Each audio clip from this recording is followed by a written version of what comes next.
as you all know, there are actually here we have got several terms like disaster, and that to natural disaster, then the remedial measures pertaining to Bhubaneswar. Disaster can be due to natural processes, can be man-made also, and can be environmental also. And man stands in between natural phenomena as well as environmental parameters, because man is himself sometimes the creator and gets affected when it hampers the nature. And again, man also hampers the environment and becomes the sufferer. Regarding natural disasters, it can be related to geological processes, like examples like landslides, avalanches, earthquakes, tsunami, sinkholes, volcanic eruptions. In case of Bhubaneswar, we will be talking about earthquakes, if at all it will be there in the future. And regarding hydrological processes, it can be floods, waterlogging, and there are many other things which I have not shown. Waterlogging is one of the bigger problem we are facing, so that we'll discuss. Then there are meteorological processes like cyclones, heat waves, we have been suffering very frequently. Then cold waves, ice storms, and thunders and lightning. Thunders and lightning are nowadays taking place more, but cold waves, ice storms doesn't apply to us. Cloud bursts, sometimes there also, but not to that extent at our Himalayan people experience. And drought as a whole is for the entire geographic region, not particularly related to Bhubaneswar. And there can be processes operating in the space like meteoric falls, solar disturbances, that we will not discuss.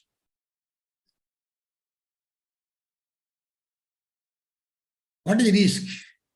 Risk from natural hazards or disasters, and the probability and harmful consequences include loss of life, property, livelihoods, disruption of economic activity, environment, and public health. Risk assessment is a process to determine the nature and extent of such a risk by analyzing the hazards. A comprehensive risk assessment can be made by understanding fully the cause and impact of these losses. Risk assessment, therefore, is essential for policymaking to minimize damages due to natural hazards or to some extent to prevent the damage. See these broad parameters, risks, then it goes to hazard, and who's affected, the vulnerable sections, what is the vulnerability of those hazards, ultimately it leads to disaster. So disaster is a broader connotation, hazard is a lesser connotation. Now regarding risk assessment, these questions always happen to us, comes to us. What can happen? How likely that is to happen? What will be the consequences? Then what are the challenges? The risk perception we have to study. And when the time, it can be, if at all it can be predicted, which is the agent which is bringing the risk, and are the multi-hazards also.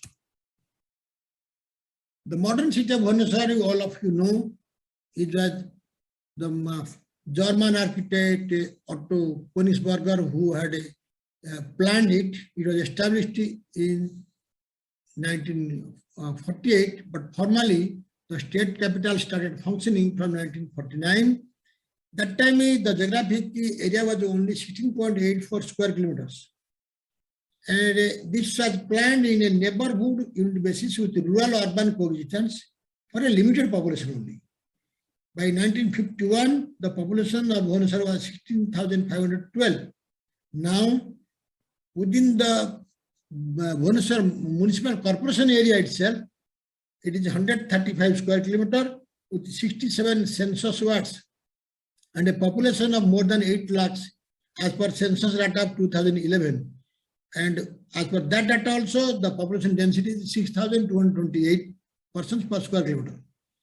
It is more than 1,97,000, it has more than 1,97,000 households and about 75% of buildings in the city are under residential category. Rest are under commercial and industrial segments.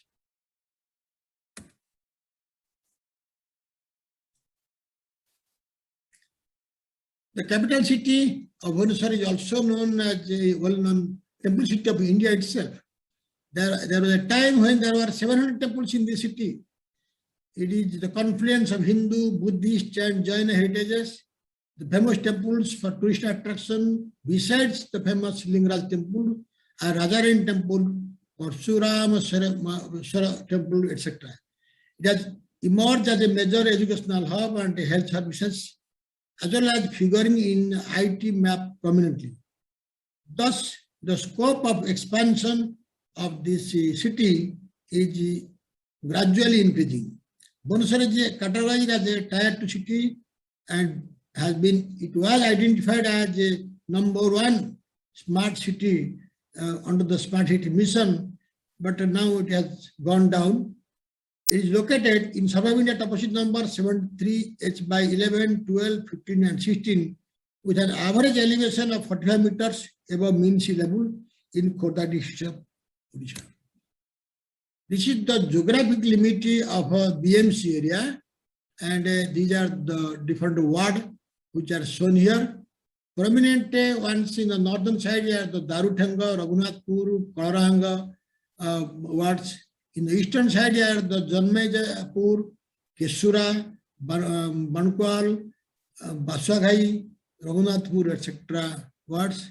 In the south, it is Bahadalpur, Kukuraghai, Sankarpur. In the west, Nuaga, Malipada, Andharua, Jagannath Prasad, Sundarpur, etc. And this is the toposit view. These are actually integration, mosaic of 4 toposits, parts of 73 H by 11, 12, then 15, 16. With this, you can see this is actually within the Mahanadi Delta or Cuttack. Then this is Mahanadi river itself flowing towards east. Then it is branching out to several streams. One among them, which is on the eastern side of Bhubaneswar, this is Bhubaneswar. In the eastern side is the Kuakhai River, which is again divided into Daya, Bhargavi, and Daya River is like this way. Physiographically, the city can be divided into northeast, southwest oriented steep-like divisions. The eastern plains, which extend from Pahara to Kausalaganga with an elevation of 13 meters to 16 meters above MSL. The laterite upland towards its west is the Patia Tamando 20 meters to 30 meters above MSL altitude. Dhauli and Eastern Ghats are exception.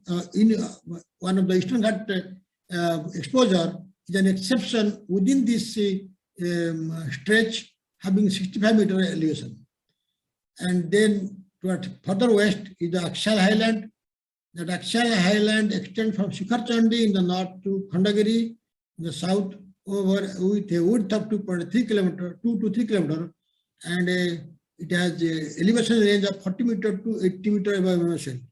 Then the western flatland, west of Bharatpur Reserve Forest, Sundarpur, Ghatikya, all those places, it is 40 meters to 60 meters above MSL, and the width is 2 kilometers width only. Then comes the westernmost part, that is the western highland. Till now, whatever the city expansion are being planned, it is only 1.2 kilometers width. But further west, there is a lot of terrain which are very high lands, and prominent among them here in part of BMC is Kujimuhala and Mendasala, etc. Above 90 meter MSL. The same thing I plotted on the Google map. This is the eastern floodplain, then the lateritic upland, the axial highland, then the western flat, and the western highland. From east to west, these are the zones. This is a SRTM data derived DEM. You can see the profile here, better you can see. It is the, my pointer is towards the east, say Kuakhai, and now gradually as you go, we are going to the west. So this is the profile of cross-section profile of the city area. Bansar lies with the drainage basin of Kuakhai River. It has a radial parallel type radiating out of central high, but overall pattern of drainage is parallel type. It is being controlled by lithology like sandstone laterite alluvial shell as well as by the joint plains. Then the gradient is radiating to all directions in the central parts, but overall gradient is towards east or southeast or even south. Prominent streams are Kuakhai River, which flows in the eastern side. Then I have already told it branches out to Bhargavi. Again, from a branch after a certain distance, Bhargavi gets divided. It goes as a main river southerly, and Daya flows towards west. Again, takes a southerly turn. Prominent streams in the eastern side like Buranala, Gangua and then in the northern side, in the north of Jhumka Nala, and several lower order streams and streamlets drain water to Kuakhai or Bhargavi.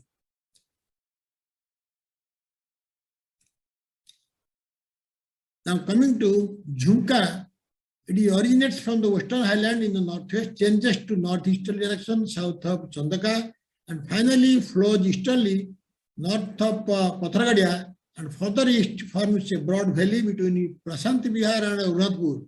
And further east, then abruptly changes its course to south of Kalajari, and flows to the east of Kalaranga and meets Kuakhai east of Bhattapada. In the topography, it can be seen. This is actually the western side from where this Nala comes.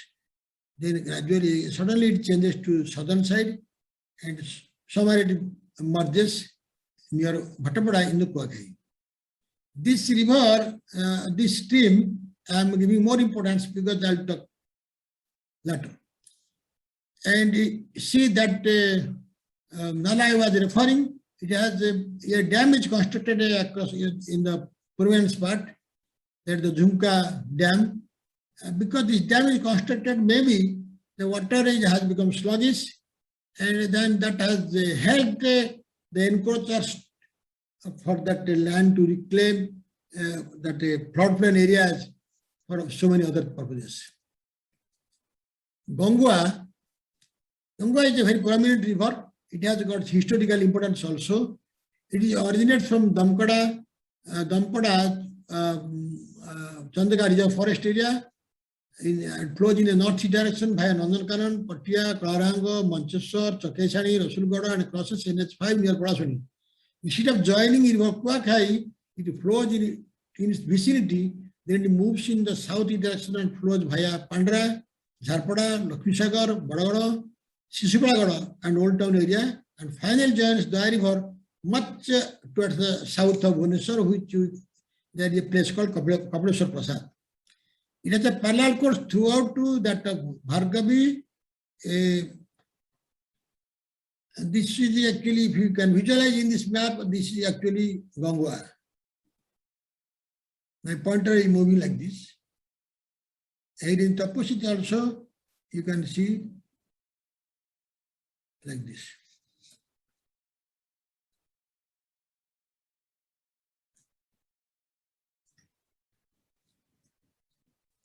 Now the streams draining into Gangua are small streams are there. Banibar stream, it originates from Chandaka Reserve Forest area and passing via natural lakes of Plant Research Center, Biotech Park, Jayadev Vihar, then RRL, Acharya Vihar, Bani Vihar, and Rasulgada Industrial Area. And the Noyapali stream passes via Nico Park, Unit 9, Saidnagar, Satyanagar, Jharpada, Lakshmisagar, and Boragada, and joins Gangua. A third major stream draining the water from the southern part of the city passes to the north of Khandagiri and north of Dumduma, and towards the west of airport. This is the land use map. This is the, you can see the land use map, the present spread of the city, you can see from the land use map. because different zones are marked: agricultural, commercial, open space, residential.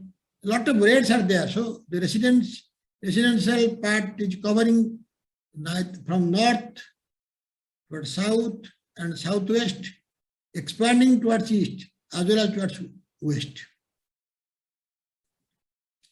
Rocks belong to Adgod Formation, that is the upper Gondwana of lower Cretaceous of about 145 million years, cover most part of the city, which has a concealed contact, maybe a faulted one also, with the Precambrian Eastern Ghats south of Susupagado. Dhauli part is part of Eastern Ghats rocks that is composed of khondalites. The Adgod sandstone that forms the basement rock for Bhubaneswar is constituted by sandstone, which are laterite to various extents. And that show the top part we are seeing very rare in occurrence of exposures of Adgod sandstone. We are seeing thick profiles of laterite only, including lateritic soil. The eastern part of city forming the Kuakhai Bhargavi floodplain is occupied by quaternary sediments comprising detrital laterite, lateritic soil and alluvium. This is the map prepared by a team of young geologists, Mr. Imti Kunj, a man from Arunachal, as because he was a trainee in the training shoot, and somehow I was related for a microseismic zonation study, background part, not actually during the working part. So I requested him after he finished the report to share his data. He was kind enough to give me. From that I got this map. It's an excellent map, maybe one of the most authentic one, prepared very recently of published in 2018. This shows the only rare exposures of this is our Adgod sandstone, the yellow one. Otherwise, it is that brownish one are the laterite, then the soil and alluvium, everything. The clay, silty soil, Jana, Pitapalli, all these areas, and the eastern side is mainly fine to medium grain sand. These are actually the floodplains of Kuakhai. Stratigraphy, as worked out by, I have forgotten to tell till now. Actually, the pioneer work was done by our elder brother, my elder brother, H.D. Mahanti, and younger brother, P.C. Das. And they submitted the report in 1999. That time they had done through PGR studies and ground checks, and they had done marvelous work. Only thing, that time these GIS and other things were not there. So the data they have, it is not well depictable in a digital format. That's why we are not able to see their work in a map form. But the strategy they have derived is the basement is the Precambrian Eastern Ghats Borggraf group, particularly the Khondalite group, then the Permo-Triassic Gondwanasburg group, overlying it unconfirmably or with faulted contact, mostly unconfirmable people are telling, because the contact is concealed, is a thick profile of quaternaries. These are Pleistocene, then Pleistocene to Holocene age, and the latest one is youngest at the top is the late to middle Holocene. I have shown in the table the various lithotypes. The topmost is fine sand and silt. It is bottom by compact clay with the caliche nodules. Still bottom part is secondary laterite and laterite soil. Then lower part is the laterite and sandstone. Some of the photographs, the hard and compact laterite, laterite soil developed over khondalites. Then this is the laterite soil above the bedrock sandstone. This is these young geologists, they had measured even sections. Here, this is the younger floodplain section they have measured.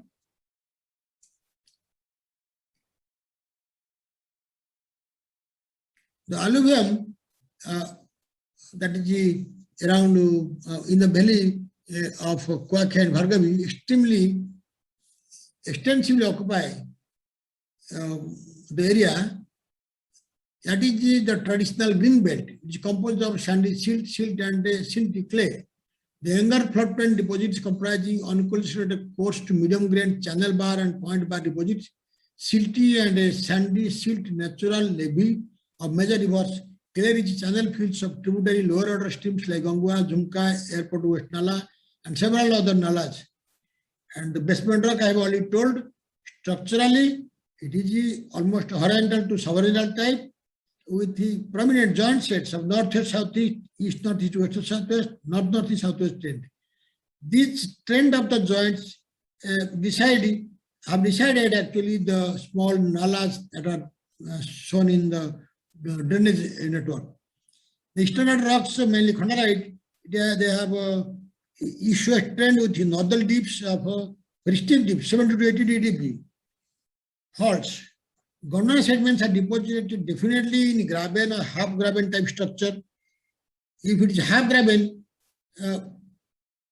it may not be always showing a fixed, normal fault. This can be listing normal fault also, which is the horizontal, sometimes even subhorizontal type slope dip. In that case, it is difficult to say whether it is the faulted contact or after faulting also there can be unconformity also. So I consulted academicians, those who worked in this part of Gondwana for PhD, all those. They are not agreeing with the faulted nature, but you can see, visualize in the change of stream course, there can be at least partly there are faults. Otherwise, all of us know the Gondwana basin is fault bounded. Lineaments and fractures.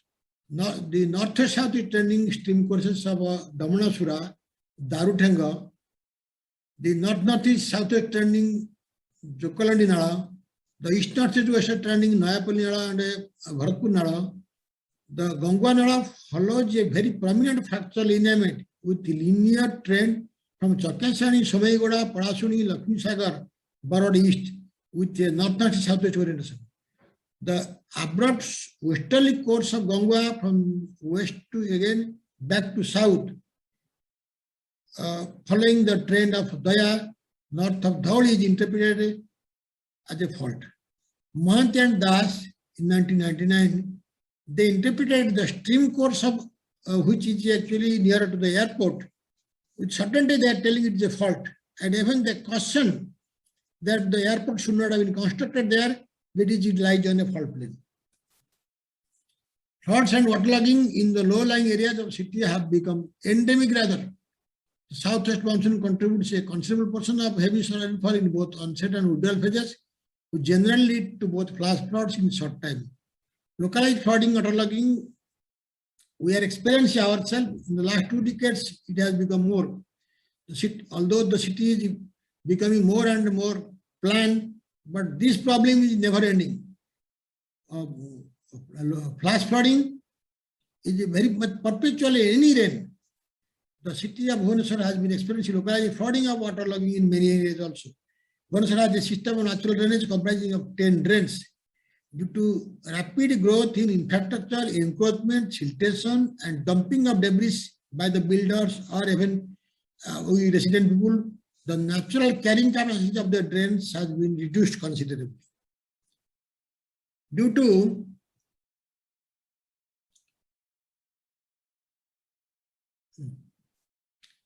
rapid expansion and of the city and dumping of debris, the natural carrying capacity of the drains has been reduced considerably. This has created barriers to the natural flow of water during heavy rains. As a result, the city experiences floods and waterlogging in the low-lying areas.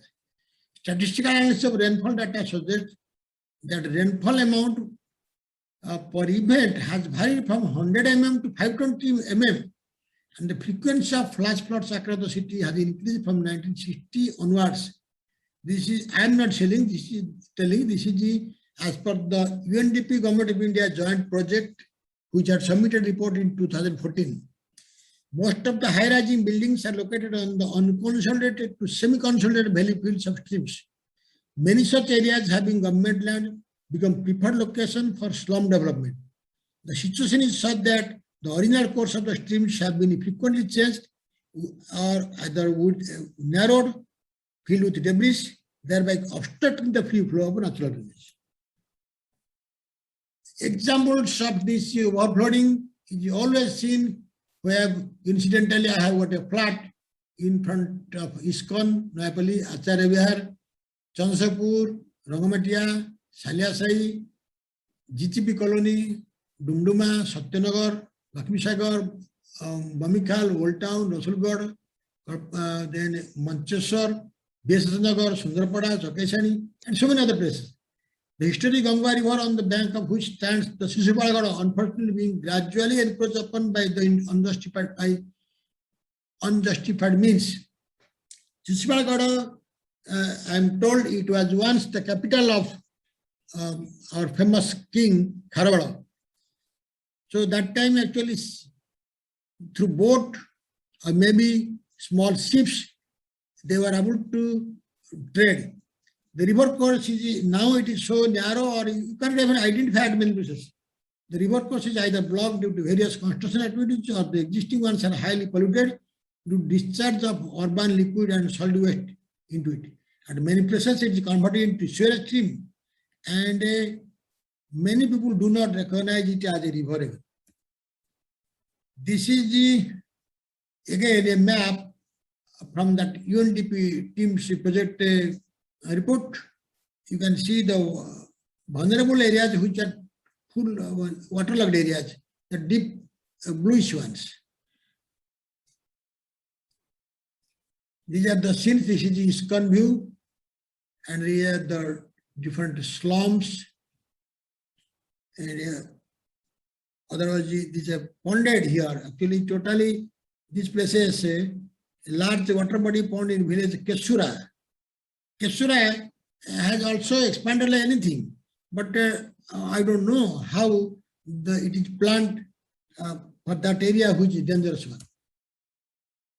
This is again Kesura area. Now, this was the photo show Daya West Canal passing in via the city of Bhubaneswar through Manchester industrial area. For the past 3 decades, the state of Odisha and the city of Bhubaneswar in particular has been experiencing unprecedented contrasting extreme weather conditions, from heat waves to cyclones, from droughts to floods. Temporary of daily temperature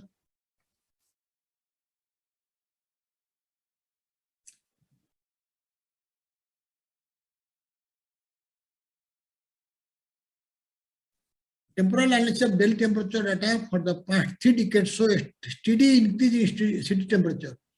Most of the districts in Odisha on an average recorded 40 degrees centigrade during April 2014, and the temperature across a few districts in coastal Odisha reached 46 degrees by the end of May. During May 2013, a maximum temperature of 47 degrees was recorded at Bhubaneswar itself. Once it was a place when many people from Cuttack or outside, they come in a summer evening to enjoy the summer wind, but no more you can feel that cool wind. The rate of increasing trend of temperature in Bhubaneswar has sharply increased in the past few decades, which could be attributed to global climate change and due to anthropogenic factors also. The rising trend in surface air temperature of Bhubaneswar is higher than all India and Odisha state average, thus explaining the likely contribution of global climate change to the unprecedented heat wave conditions in Bhubaneswar during hot summer months. These climatic extremes could further aggravate in future, requiring an assessment of regional and local climate changes and its impacts. You can see from these histograms regarding Bhubaneswar, the blue color, how steadily the temperature has increased in the last 2 centuries. Data is shown here. It's the projected rise by 2040. How we'll have a temperature picture is shown in these 2 diagrams.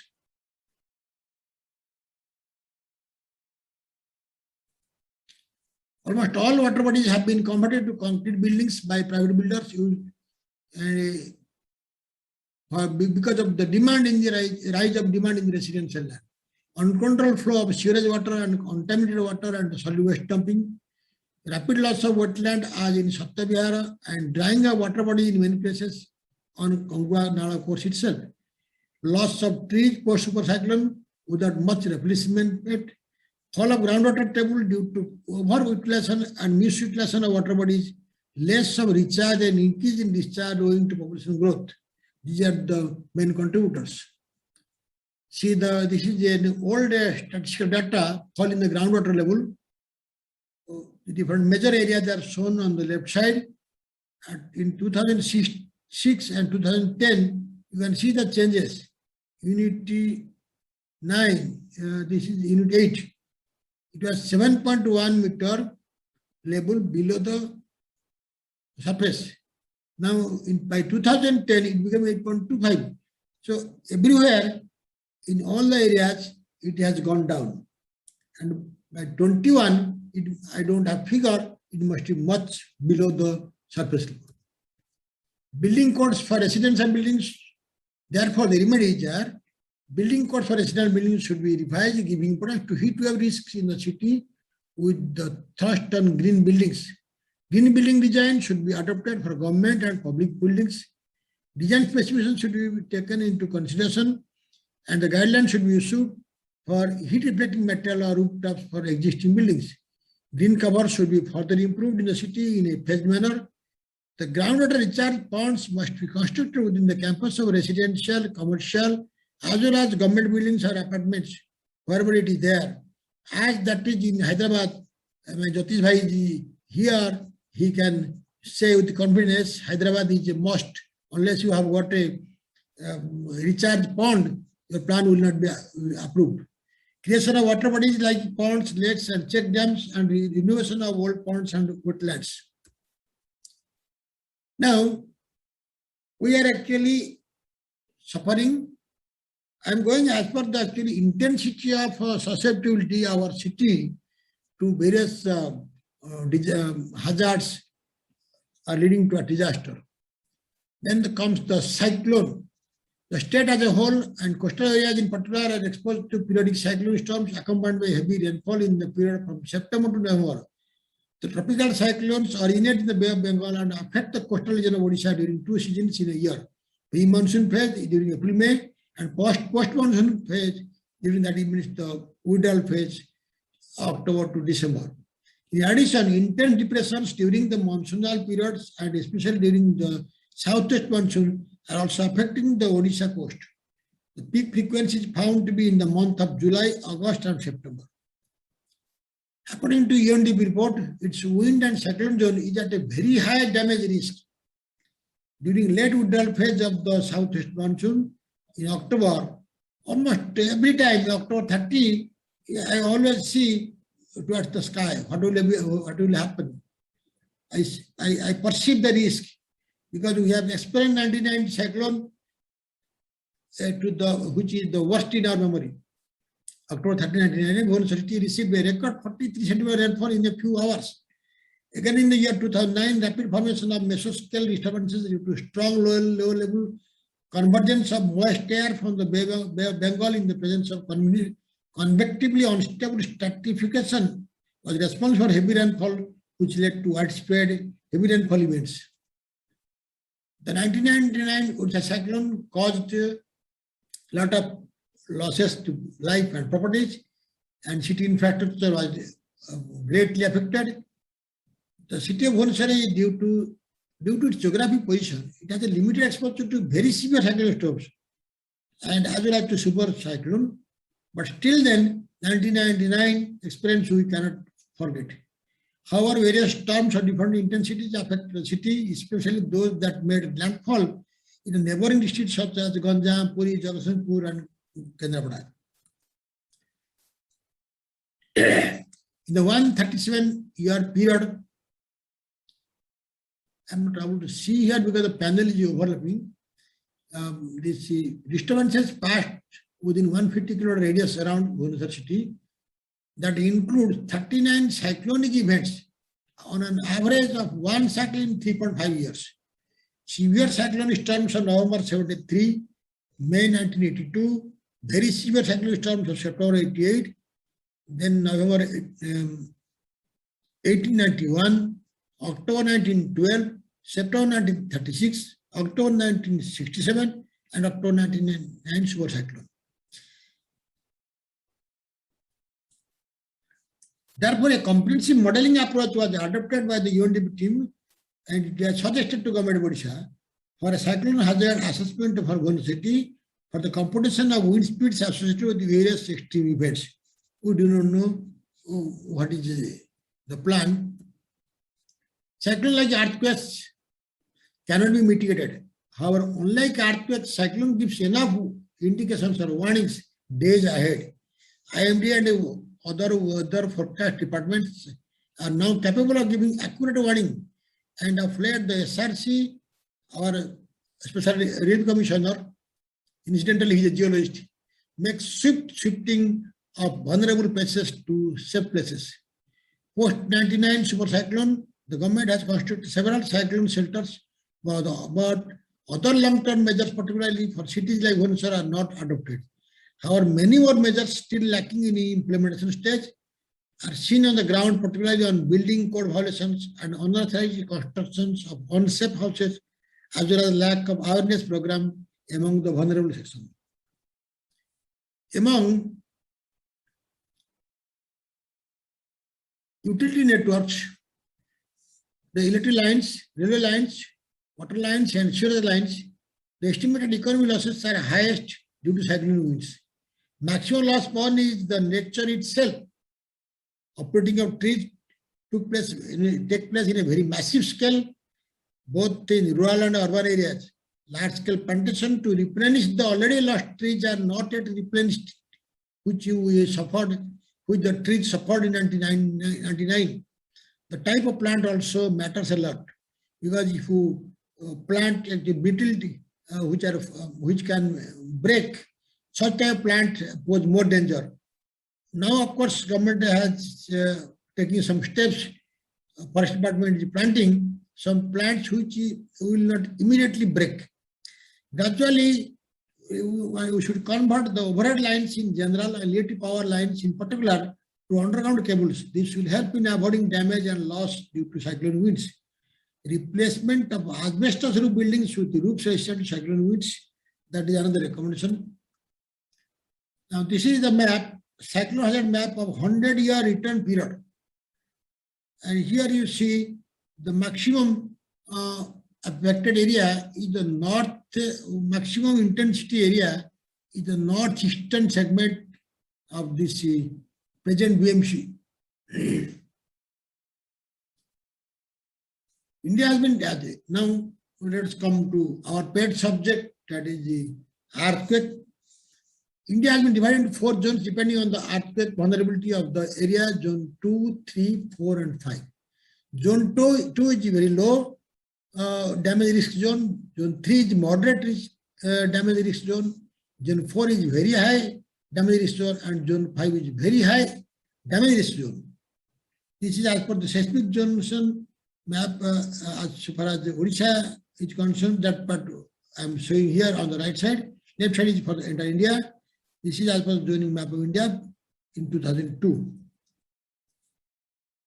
Most of the geologic tectonic domains which can affect or can be related to Bhubaneswar or the Gondwana part, the Eastern Ghat Mobile Belt, the Singhbhum Craton, the Mahanadi Graben itself. Then offshore, there are 2 coastal tracts or seismic zones, that is Kakinada, Medinapur seismic zone located along the coastal tracts. Then another is the continental oceanic transition zone in Bay of Bengal, that is further east in the offshore. The Brahmani fault, the transverse, which are the transverse structure with east-west extensions and with multiple shear zones. That is actually, it separates Singhbhum Craton to the further south, the Eastern Ghats. There are 17 earthquakes were recorded in close proximity to this fault or shear zone till 93. Seismotectonic Atlas of India says that. Most recent is the Banagadai earthquake in 1995 with the intensity of 5 in MSK scale. It is not Richter scale, it is the intensity. So capital B here is in the MSK scale, causing considerable damage. Mahanadi Basin with history of reactivation of basin margin faults. The Mahanadi Basin is subdivided as Mahanadi Graben and Mahanadi Coastal Basin. Past tremors recorded in Talcher Basin or Mahanadi Offshore Basin is ranges from 4.1 to 4.44 magnitude.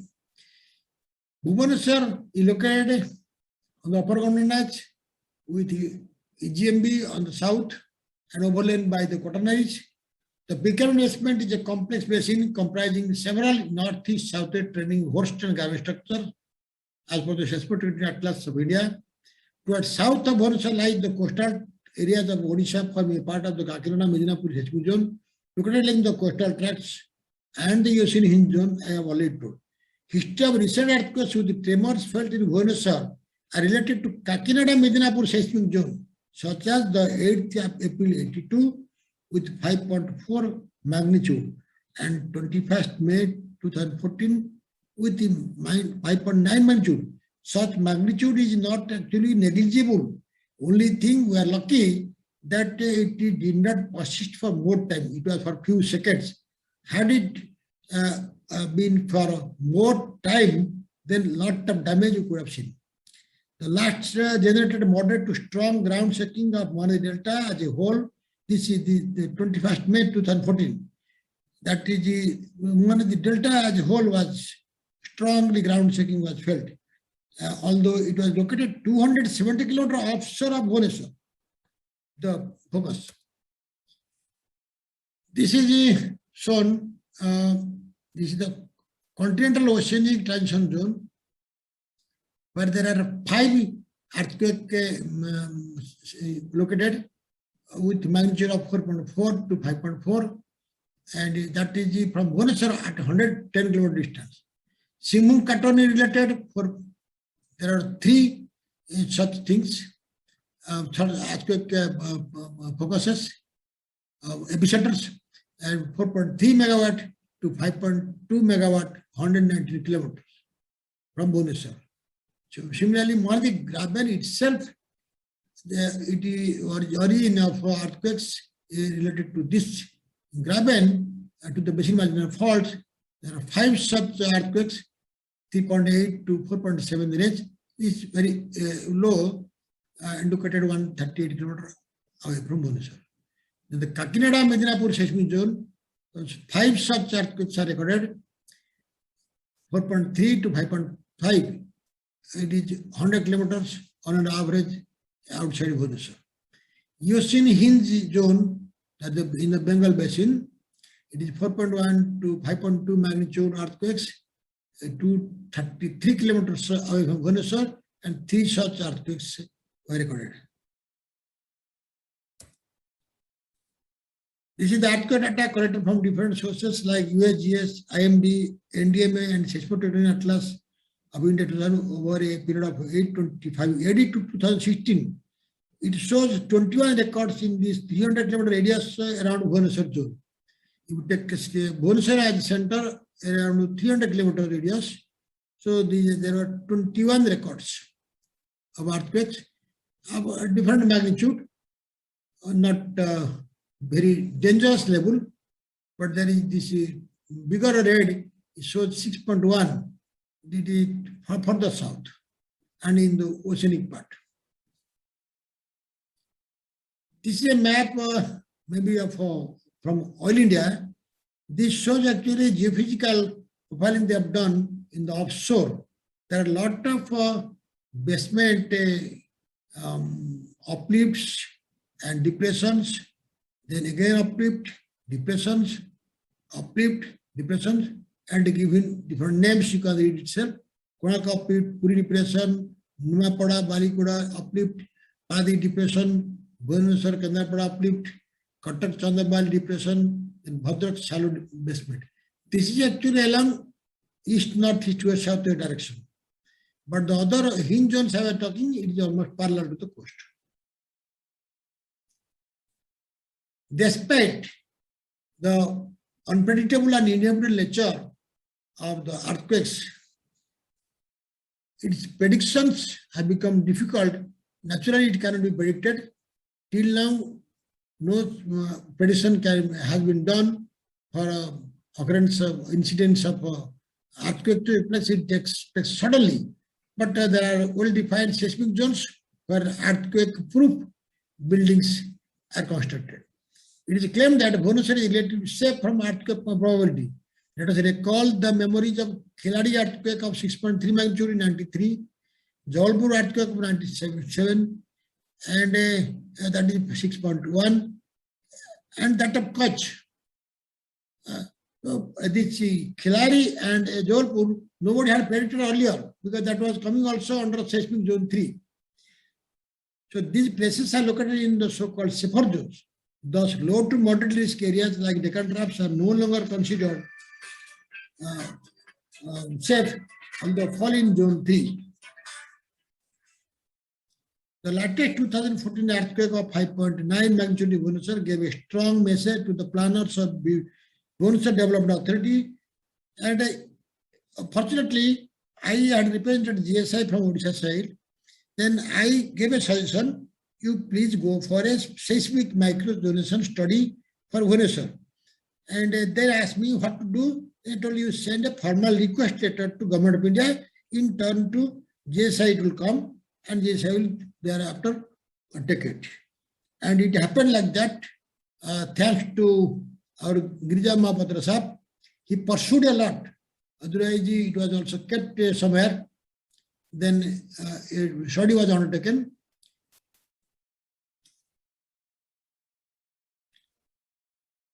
Therefore, preparedness to avoid loss of life and property can be planned in popular cities, particularly in Bhubaneswar, where buildings are not designed with earthquake-resistant structures. The east-northeast west-southward trend of Mahanadi faults parallel to the Himalayan thrust, where seismicity is highest, owing to collision of Indian plate with Eurasian plate. This is, you see, all these are parallel. So, because of parallel trend, there can be reactivation of Mahanadi fault. The Mahanadi Graben is bounded by North Odisha boundary fault, which is also parallel to Narmada Son lineament. And Narmada Son lineament is the major contributing factor for the Jabalpur earthquake. Thus, reactivation of Mahanadi bounded fault cannot be ruled out in future. In 2016-18, our GSI people, they carried out a lot of work over 2 years. They carried out to 25,000 scale geological mapping of the, this is not for 135 square kilometer area, they carried out for 410 prospective area, which our IIT Kharagpur has given in the vision document. So BDA gave them all these base maps and all sorts of data, whatever they requested. And above that, they made a lot of collection of data, studied, prepared morphotic and lineament map through satellite data, cartosat images, dam data, and ground. They carried out 25,000 scale mapping on the ground. They also studied groundwater, demography, and land use data. Then the geophysics team, which was associated with them, they determined the shear wave velocity, that is the velocity versus 30 meter actually, using MSAW method.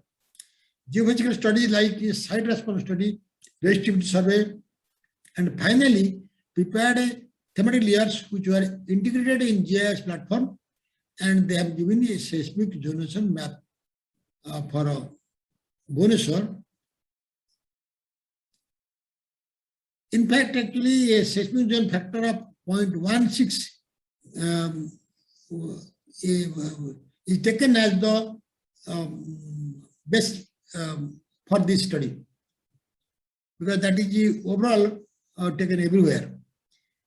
So since V versus 30, average seismic shear wave velocity from the surface to a depth of 30 meter, values are very low in the range of 180-390 meters per second for most part of the Bhubaneswar city. Of course, there are exceptions. I'll show in the next slide. The expected ground motion is the much higher due to local soil amplification factor. This is an average shear wave velocity map of Bhubaneswar they prepared. You can see the greenish, most deep green areas here in the north and in the southeast. That is Kuakhai bound floodplain areas, I'm showing low shear wave velocity, 185 to 230 meter per second, whereas these reddish ones are the higher ones. The highest recorded value they got towards south because of the hard rock nature of the terrain in the south. This is the MSW survey location overlay on geological map of Bhubaneswar. We have shown you earlier the geological map, and these are the locations on which they carried out this MSAW survey. Soil classification scheme, they also followed this. This is using 2004 and Allen, Wald et al.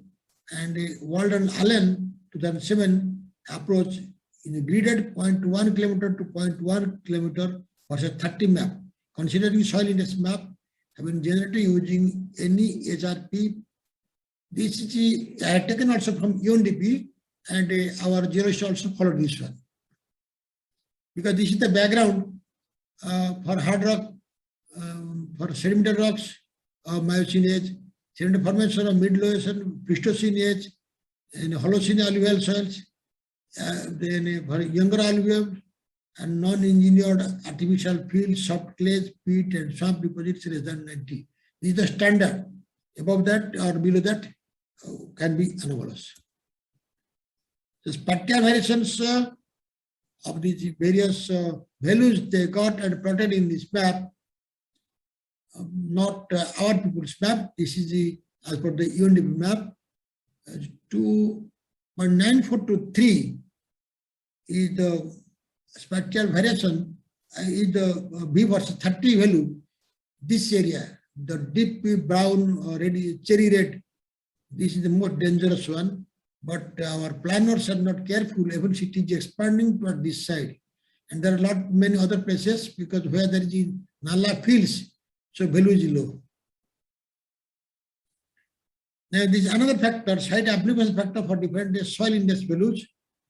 It is shown for soil index 1, 2, 3, and 4 in different colors.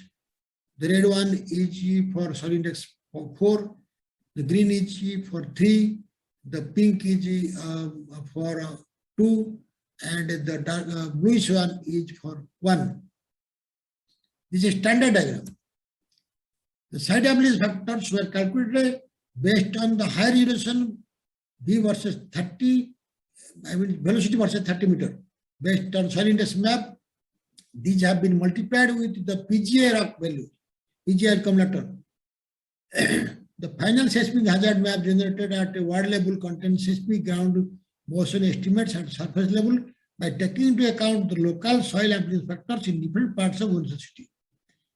This is a ward level PGA based probability seismic hazard map for 10% probability in 50 years time.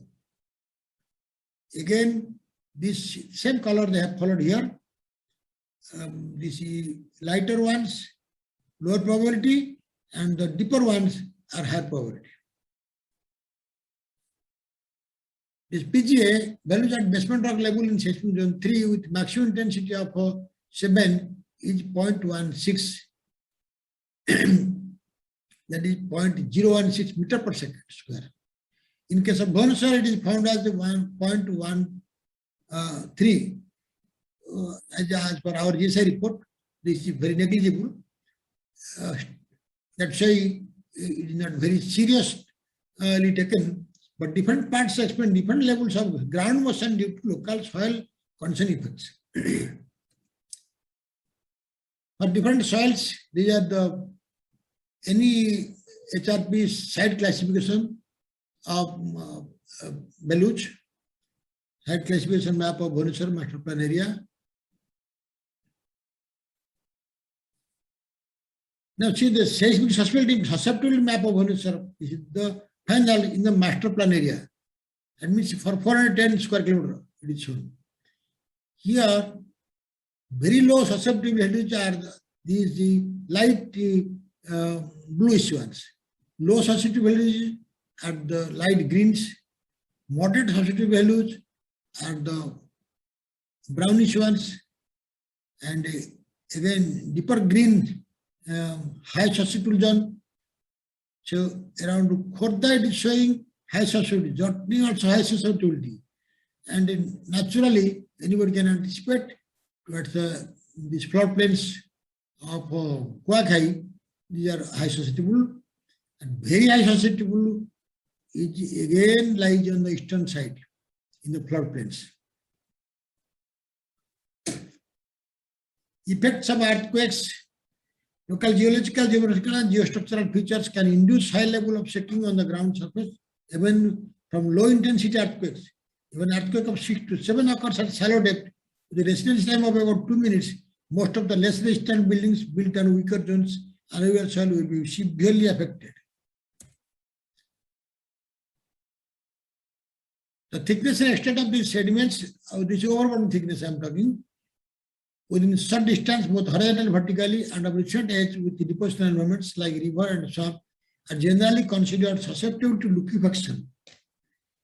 What is soil liquefaction? It occurs when a saturated or partially saturated soil substantial loses strength and stiffness in response to an applied stress such as shaking during an earthquake or other sudden changes in stress condition, in which material that is ordinarily a solid behaves like a liquid. Below groundwater table, if the pressure of the water in the pores is great enough to carry all the load, it will have the effect of holding the particles apart and of producing a condition that is practically equivalent to that of quicksand. In response to soil compressing, the water pressure increases and the water attempts to flow out from the soil to zones of low pressure. Earthquake doesn't kill. This is a very proverbial term and is a fact also. If there is earthquake, let it be. But the unsafe building in which you were housed, that will kill us. As seismic waves propagate through the alluvial soils from the base stock towards the ground surface, the alluvial soils significantly modify the characteristics of ground shaking. They amplify the shaking and seismic forces for some structures. Therefore, robust, shallow foundations, often accompanied by land improvement measures, and deep foundations reaching competent foundations at larger depths are appropriate for laying foundations of multi-story buildings on deep alluvial soils. These type of foundations have shown to provide an improved and acceptable performance during strong earthquakes. Proper geophysical, geotechnical studies and foundation level on-site supervision is essential for constructing safe buildings. Unfortunately, none of the municipal corporations engages on-site job for any geologist or geophysicist. Local soil condition, the soil top layers act as filters that can modify the ground motion as a function of the dynamic characteristics. Short weak soils tend to amplify long period seismic motions and thus generally impart large ground displacements to structures, while very steep soil and rock tend to de-amplify the ground motion. For dynamic purposes, soils are classified in terms of their shear wave velocity. Average shear wave velocity in the upper 30 meter sediment, 30 versus B versus 30 as per parameter of characteristic effects of sediment stiffness on ground motion is used as the diagnostic in determining soil amplification. Now, see the susceptible vulnerability part. Based on the vulnerability index, that is the SOVI, in short it is a term, was prepared by UNDP, ward number 20, 21 and 26, a majority of which are occupied by slum dwellers along the, as well as along wards 1, 4, 22, 30 and 53, so highest vulnerability. You can read the map and look at those ward numbers which I read. Further, wards like 2, 4, 22, 20, 21, 26 are also environmentally vulnerable wards, which are frequently experiencing waterlogging and high incidence of vector and waterborne diseases. But this is actually done for society, and this is the cream of the all types of studies or presentations I have made. So such wards which are highly vulnerable, the society will be largely affected. Rich people are rarely affected by any natural calamity, but the poor, the vulnerable section, they are affected. So this is where the geologists, if at all they work, they have got the societal responsibility to work for, and the planners must address all these things. The growth in population and slum population of Bhubaneswar, you can see from this table, slum population in 71 was 23%, 81 24, 91 23, 2001 31, 2011 37%. And now it must be much more because a lot of immigration has taken place in the recent past. By fair means, by unfair means also. The environmental vulnerability in general is highly influenced by the biophysical setup of the region. However, in case of cities, urban areas, the social aspects dominate as the biophysical environment of city is highly altered due to human activities. Therefore, while looking at environmental vulnerability of the city, it is essential to consider the human changes in the natural ecosystem. Some of these changes can adversely affect the city and intensify the impact of natural hazards. For instance, conversion of low-lying areas into built-up areas can cause fast runoff, and unless planned well, can lead to waterlogging problems in cities even during normal rainfall events.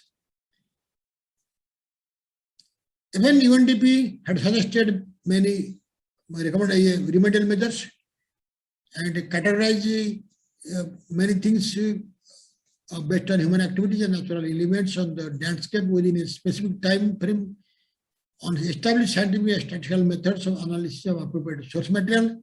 They found that the built-up area of the city is spreading outward, which is very evident while comparing LULC of year 2002, 2000 and 2005. This is actually occupancy. The city's rapid growth has converted vegetative areas, low-lying air water bodies and open spaces into built-up spaces.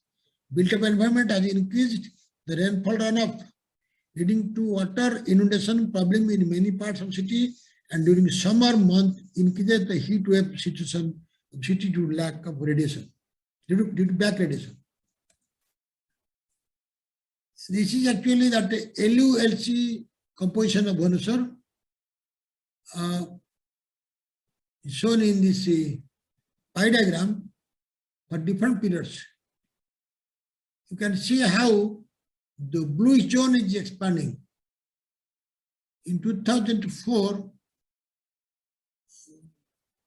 what is blue is? Blue is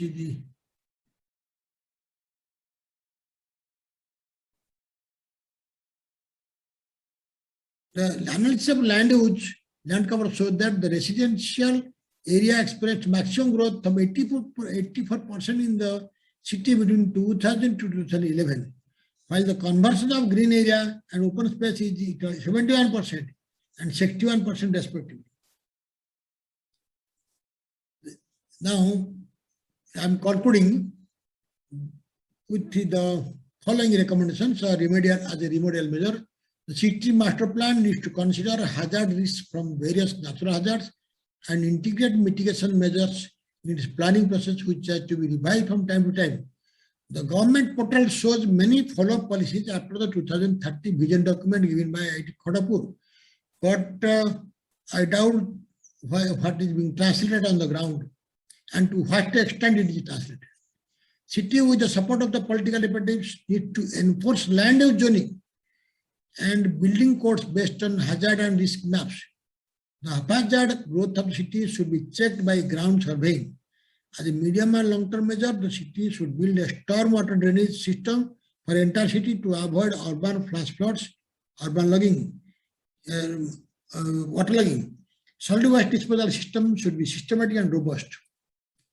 Lack of awareness of vulnerability by the people. So there is need of making people aware about the vulnerability of that region. So that can reduce the consequence of natural disaster. And besides that, the planning, prevention, and preparing major urban communities, the local capacity is strengthened and they are prepared to respond to natural disasters. Vulnerable to earthquake is enhanced due to haphazard growth of urban areas. We have to be judicious in conversion of green belt to residential zones if it is stream bound. Removal of encroachment of natural drains, as this will help in mitigating flood or waterlogging problems in the city. It is better to develop DAM, digital LMS model, which will be helpful to monitor and plan where is the waterlogging and where is the encroachment, all this in the suburban level, and for plan for mitigation measures also. Periodically cleaning up existing storm drains which are clogged due to waste dumping, narrow width and indiscriminate development activities that must be periodically cleaned.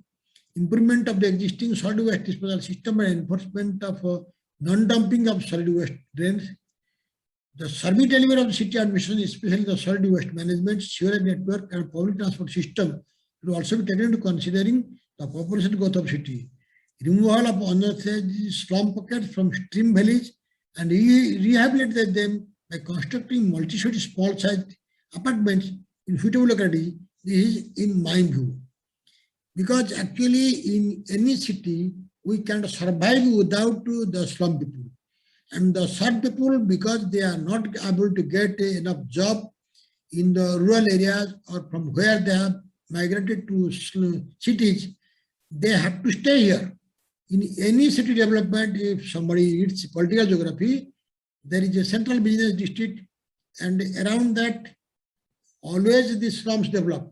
Then there can be commercial zones. Again, you have a slum zones, industrial zones, again slums. So if it is planned in a circular manner, the people can work in the vicinity, but they should not be allowed to stay in such type of jhuppadis or huts, which they are rampantly preparing on the roadside or anywhere they like. And because we read them from different angles, because there are some banks. Thank you.